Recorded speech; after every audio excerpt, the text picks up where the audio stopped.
వరంగల్ జిల్లా ముత్తోజుపేటలో ఉద్రిక్తత తలెత్తింది. నర్సంపేట డిపోకు శంకర్గౌడ్ మృతదేహం తీసుకెళ్లేందుకు ఆర్టీసీ కార్మికులు ప్రయత్నించారు. ఆర్టీసీ కార్మికులను పోలీసులు అడ్డుకున్నారు. దీంతో ముత్తోజుపేటలో ఉద్రిక్తత తలెత్తింది. ఆర్టీసీ కార్మికులు, బీఆర్ఎస్ కార్యకర్తలు ఆందోళన దిగారు. మాజీ ఎమ్మెల్యే పెద్ది సుదర్శన్ రెడ్డిని పోలీసులు అదుపులోకి తీసుకున్నారు.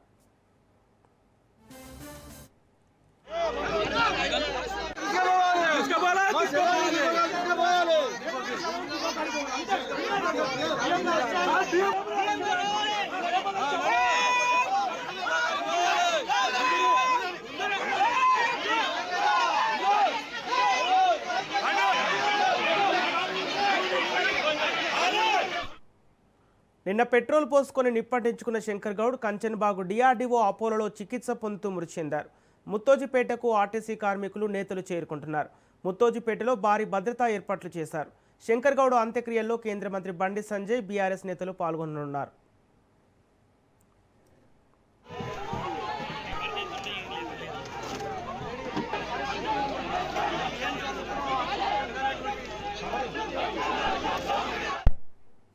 ఆర్టీసీ సమ్మెలో భాగంగా తెలంగాణలో పలుచోట్ల సమస్త కార్మికులు నిరసనలు చేపట్టారు. ఈ క్రమంలో నర్సంపేట ఆర్టీసీ డిపోలో డ్రైవర్గా పనిచేస్తున్న శంకర్గౌడ్ ఒంటిపై పెట్రోల్ పోసుకొని నిప్పంటించుకున్నారు. ఆర్టీసీని ప్రభుత్వంలో విలీనం చేయకుండా కాలయాపన చేయడాన్ని నిరసిస్తూ నర్సంపేట బస్టాండ్ ఎదుట ఆత్మహత్య యత్నానికి పాల్పడ్డారు.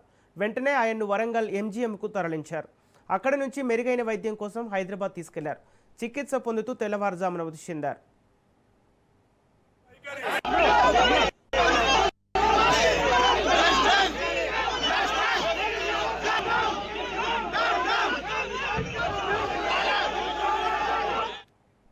ఇదే అంశానికి సంబంధించి పూర్తి డీటెయిల్స్ మా ప్రతినిధి చంద్రశేఖర్ లైవ్ ద్వారా అందిస్తారు. చంద్రశేఖర్, ముత్తోజుపేటలో ప్రస్తుతం ఎలాంటి పరిస్థితులు నెలకొన్నాయి? సంపత్, ప్రస్తుతం మనం ముత్తోజుపేటలో ఉన్నాము. ముత్తోజుపేటలో శంకర్గౌడ్ మృతదేహాన్ని తీసుకొచ్చిన తన కూతురు కార్మికులు ఉదయం నుంచి భారీగా చేపడుతున్నారు. ఇక్కడ ఒకటే డిమాండ్ చేస్తున్నారు. శంకర్గౌడ్ ఆత్మహత్య చేసుకొని మృతి చెందాడు కాబట్టి తను ఆర్టీసీ కార్మికుల కోసం మృతి చెందడం జరిగింది కాబట్టి ఇప్పటికీ అతన్ని నర్సంపేటలోని బస్ డిపోలో తీసుకెళ్లి అక్కడ తన మృతదేహాన్ని నివాళులు అర్పించేందుకు సహకరించాలని అధికారులు విజ్ఞప్తి చేస్తున్నప్పటికీ కూడా అధికారులు ఎక్కడ కూడా వీరికి అనుమతి ఇవ్వడం లేదు. ఒకవేళ శంకర్గౌడ్ మృతదేహాన్ని ఆర్టీసీ బస్ స్టాండ్కి వెళ్ళి తీసుకెళ్ళినట్లయితే కొంత ఉద్రిక్త వాతావరణం చోటు చేసుకొని కొంత లాండ్ ఆర్డర్ సమస్య కలుస్తుందనే నేపథ్యంలో అయితే శంకర్గౌడ్ మృతదేహాన్ని నేరుగా ఆర్టీసీ బస్ డిపో వద్దకు అలో చేయట్లేదు. ఇక్కడ నుంచే దాన సంస్కారాలకు వెళ్ళాలని పోలీసులు అధికారులు చెప్తున్నారు. ఇదే నేపథ్యంలో ఇటు శంకర్గౌడ్ కి కుటుంబానికి అండగా ఉంటూ సంతాపం తెలపడానికి ఆర్టీసీ కార్మికులు కూడా ఇక్కడికి వస్తున్న పరిస్థితి. మనతో ఆర్టీసీ కార్మికులు ఉన్నవాళ్ళ మాట్లాడుతూ చెప్పండి, శంకర్గౌడ్ ఆత్మహత్య చేసుకొని మృతి చెందడం జరిగింది. యొక్క మరణాన్ని ఏ విధంగా చూస్తాం మీరు?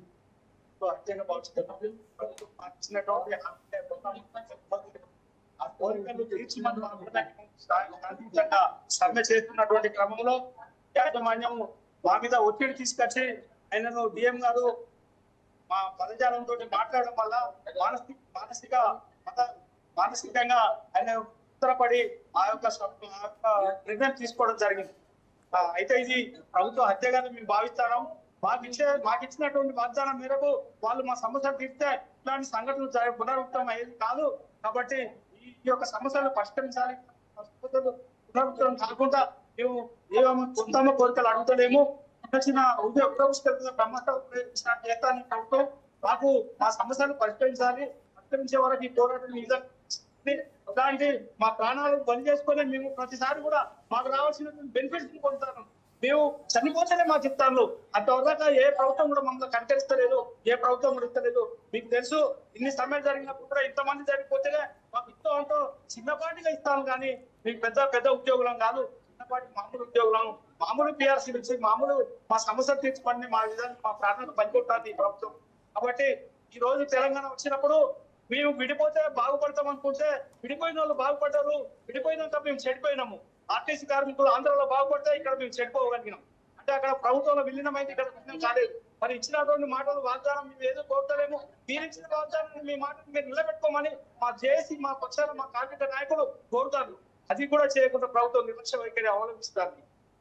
మీరు చెప్పండి సార్, ఇప్పుడు శంకర్ గౌడ్ మృతదేహాన్ని ఈరోజు ఇక్కడ తీసుకొచ్చారు. ఇక్కడ నుంచి ఆర్టీసీ డిపో వద్దకు తీసుకెళ్లాలని కార్మికులు అడుగుతున్నప్పటికీ అధికారుల నుంచి ఏం సమాధానం వస్తుంది?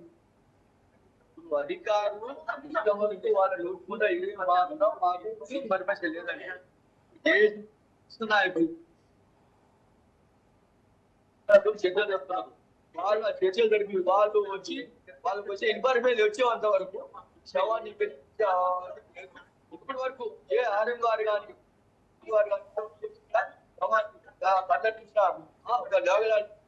ఆయన చనిపోయే కార్మికుడు కాదు, ఉద్యోగులు కాదు, ఒక సీనియర్ నాయకుడు శంకర్ సీనియర్ నాయకుడు. ఆయన ఒక జిమ్ డ్రైవర్ హైదరాబాద్ తప్ప వేరే టూర్ చేసేవాళ్ళు కాదు. అటువంటి డ్రైవర్ ఈరోజు చనిపోయాడంటే మేము కూడా నమ్ముతానికి మాకు ఆ నమ్ముతానికి మాకు మేము నమ్మలేకపోతున్నాము. అయితే శంకర్ గారు అది బేసిక్ డిఎం గారు అడ్డా డిఎం గారి చేసిన బాధలు ఇప్పుడైతే అభిజ్ఞత నాయకుడు అది చెప్పి వాస్తవంగా చెప్పి ఆయన చేసిన ఎంతో బాధలు ఆ బాధలు తట్టుకోలేక ఆయన కనీసం 5 బస్సు కూడా పోయి డ్రైవర్ చేయమనే ప్రత్యేక ఆయనకు ఒక అది వచ్చింది. ఆలోచన కూడా పోయి భార్యను చెప్పుకొని ఆ ఆవేశం ఆయన ఆగలేక పోయి డిపో పోయినాక కూడా ఆయన డిఎం గారు పిలిపించి ఆయన ఒక ఇబ్బంది పెట్టి ఆయన కనీసం అంత ఉన్న ఒక ఫిజికల్గా ఉన్న డ్రైవర్ అంత తొందరగా డౌన్ అయిపోయినట్టే మీకు నమ్మకపోతున్నాం. ఆయన హత్య చేసింది ఒక డిఎం గారే. ఇంత స్పాట్ లా ఆమె ఇంత సస్పెండ్ చేయాలి. తర్వాత ఆయనకి మేము ప్రకటించిన జేఏసీ తరఫున ప్రకటించిన 2 కోట్ల ఆయన ఎక్స్టెన్షించాలి. ఆ ఇంట్లో ఒక భార్య కానీ కొడుకు కానీ ఉద్యోగం చేయాలి. తర్వాత ఇంతవరకు ఆ ఇంటి లేదు, ఆ ఇంటి కూడా కట్టించాలి. అంత వ్యవస్థ వరకు ఆయనకు ప్రకటించబోతే ఇంతవరకు ఆ శవాన్ని కొన్ని ఈట ప్రసక్తి లేదు. ఆయన అధికారులు ఇచ్చినటువంటి ప్రకటించే ప్రసక్తి లేదు. ఆయన రావాలి, అప్పుడు ఈ శవాన్ని మీకు తీయాలి. మీరు చెప్పండి సార్, అసలు 2 రోజులుగా అయితే ఒక ఆర్టీసీ సమ్మె కొంత శాంతియుతంగానే కార్మికులు ముందుకు వెళ్తున్నారు. ఈ నేపథ్యంలో కొంత ప్రైవేట్ బస్సుల ద్వారా కానీ ఎలక్ట్రికల్ బస్సుల ద్వారా ఒక పక్క బస్సులు నడిపినప్పటికీ కూడా కొంత ఆర్టీసీ వాళ్ళకి జరగటం చాలా బాధాకరం. చెప్పండి, మీరు ఏ విధంగా చెప్తారు? గత 2 రోజుల నుంచి కార్మికులు శాంతియుతంగా చేస్తున్నారు. పోలీసు వారు కూడా దానికి సహకరిస్తున్నారు. నేను చేసే గ్రామంలో కేవలం అచ్చంపేట డిపో మేనేజర్ గారు ఆయన వచ్చే తీసుకొచ్చి అతన్ని పరుష పదజాలంతో మాట్లాడడం వల్లే అతను వాహనాన్ని కోల్పోయి వెంటనే ఇంటికి వచ్చి తన భార్య పిల్లలతో విషయాన్ని చెప్పుకోవడం జరిగింది. అయినప్పటికీ కూడా నేను మళ్ళీ నా సంస్థని నేను తెల్లారిపట్టిగా దాంతో ఆయన మళ్ళీ డిపో పోయాడు. డిపో పోయినప్పుడు ఆయన దీన పరిస్థితి చూస్తే ఇప్పుడు ఆయన ఇల్లు ముద్దగా శోకతంతో నిండిపోయింది. ఆయన పరిస్థితి చూస్తే ఇప్పుడు ఆయన గత 2 దశాబ్దాల పైన నుండి ఆర్టీసీలో ఉద్యోగం చేస్తున్నాడు. ఆయనకు నిల్వ నీడ లేదు. నిల్వ నీళ్ళు అంటే ఉండడానికి ఇల్లు లేదు. కాబట్టి అతని కూర్చొని ఇంటి దగ్గర జరుగుతుంది. కాబట్టి ఇక్కడ మనకు అర్థమవుతుంది ఆర్టీసీ కార్మికుల పరిస్థితి ఇక్కడ అర్థమవుతుంది. రెండో విషయం ఏంటంటే అతనికి మాకు ఎక్కడైతే శాలరీ సేవింగ్స్ ఉంటుందో మనకు బ్యాంక్ శాలరీస్ వస్తాయో వాళ్ళు మాకు 1 కోటి రూపాయలు ఎక్స్ప్రెస్ ఇస్తారు. యాక్సిడెంట్ చనిపోతాయి. రెండోది 10 లక్షల రూపాయలు మాకు కోల్పోవడం జరుగుతుంది. కాబట్టి ప్రత్యేకంగా పక్కగా మేము డిమాండ్ అంటే ఇది ప్రభుత్వ హత్య. రెండోది అంటే డిపో మేనేజ్ చేయించినటువంటి హత్య. కాబట్టి ప్రత్యక్షంగా ఇప్పుడు మేము ఇక్కడ వచ్చి స్టేట్ సెక్రటరీ హైదరాబాద్ ఇక్కడికి వచ్చిన వాళ్లకు 2 కోట్ల రూపాయలు ప్రభుత్వ ఎక్స్ప్రెస్ ప్రకటించాలి. రెండోది ఏంటంటే ఒక స్పెషల్ గ్రేడ్ లో వాళ్ళ కుటుంబంలో కొడుకు ఉద్యోగం ఇవ్వాలి. పేరు కండక్టర్ కాకుండా ఒక సూపర్వైజర్ గార్డ్ లో ఉద్యోగం ఇవ్వాలి. తర్వాత ఇంకోటి 2 నివాసం కోసం ఇల్లు ఇవ్వాలి మేము కోరుకుంటాం. ఇది మొత్తం కూడా ఇటు ముత్తోటిపేటలో మొత్తం కూడా ఉద్రిక్త వాతావరణంతో వచ్చేసుకుని ఇటు మొత్తం కూడా కుటుంబ సభ్యులంతా కూడా శోక సముద్రంలో మునిగిపోయారు. ఇటు కార్మికులు కూడా ఆవేదన వ్యక్తం చేస్తున్నారు. ప్రభుత్వ హత్యగా ఇది మేము చూస్తున్నాము. కాబట్టి ప్రభుత్వం ఎక్స్‌గ్రేషియా ప్రకటించాలి, 2 కోట్లు ఎక్స్‌గ్రేషియా ప్రకటించాలి. ముఖ్యంగా చనిపోయిన యొక్క శంకర్ గౌడ్ యొక్క మృతదేహాన్ని నర్సంపేట ఆర్టీసీ బస్ డిపోలోకి తీసుకువెళ్లి నివాళులు అర్పించేందుకు అధికారులు అవకాశం ఇచ్చే వరకు కూడా మీకు కలిసి కదలమని చెప్పేసి కార్మికులు చెప్తున్నారు. కెమెరామెన్ బాలుతో చంద్రశేఖర్, రాజ్ న్యూస్.